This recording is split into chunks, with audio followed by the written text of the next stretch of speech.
5 hal yang menyesatkan dari pernyataan Pak Anies pada debat Capres 7 Januari 2024. Nah itu menurut saya skornya justru di bawah 5, Mas Ganjar. Gak usah takut, disebut aja angkanya berapa gitu loh. Kayak saya gitu loh. 11, Mas, dari 100.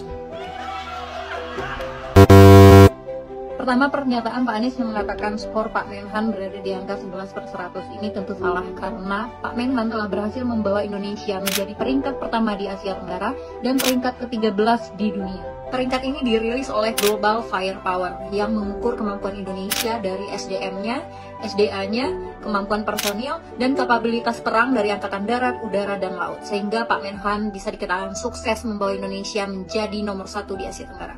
Kedua, pernyataan Pak Anies yang mengatakan bahwa Pak Prabowo membeli alutsista berdasarkan preferensi atau kebutuhan pribadi atau selera pribadi. Hal ini tentu salah. Jadi bukan memutuskan untuk belanja alutsista berdasarkan selera dan berdasarkan preferensi masa lalu, tapi Dassault Rafale merupakan opsi yang paling pas untuk Indonesia karena Indonesia membutuhkan pesawat generasi 4,5. Sebenarnya Indonesia membutuhkan pesawat generasi kelima karena negara-negara lain sekarang sudah mengembangkan generasi ke-6. Namun Amerika Serikat tidak mau menjual F-35-nya kepada Indonesia yang merupakan generasi kelima. Dan Indonesia juga tidak dibiarkan untuk membeli pesawat generasi kelima dari Sukhoi atau Rusia. Oleh karena itu, Prancis adalah opsi yang netral yang dipilih oleh Bapak Prabowo agar Indonesia memiliki upgrade pesawat tempur. Informasi menyesatkan lainnya dari seorang Anies Baswedan adalah mengatakan tidak ada kenaikan gaji yang diusahakan oleh Pak Prabowo kepada prajurit TNI.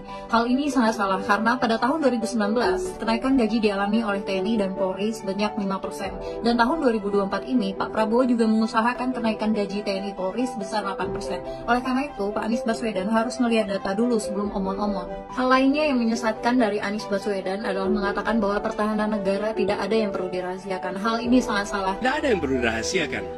Tidak ada yang perlu dirahasiakan.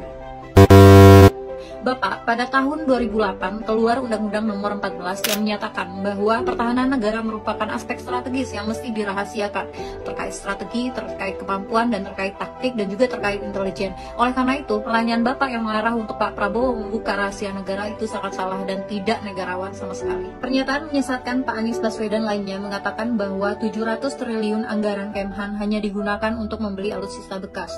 Hal ini sungguh salah. Dan 700 triliun anggaran Kementerian Pertahanan tidak bisa mempertahankan itu, justru digunakan untuk membeli alat-alat alutsista yang bekas. Karena dari tahun 2020 hingga tahun 2024, Kemhan mendapatkan 680 triliun untuk anggarannya. Namun hanya 15-17% yang digunakan untuk membeli alutsista. Dan alutsista bekas yang dimaksud adalah Mirage 2000-5, yaitu rencana pembelian bekas dari Qatar. Namun hal ini masih ditunda oleh Kemhan karena kemampuan fiskal Indonesia yang masih belum mencukupi. Sehingga pernyataan Pak Anies ini adalah fitnah dan tidak berdasarkan data. Like it, I do it like it. With me.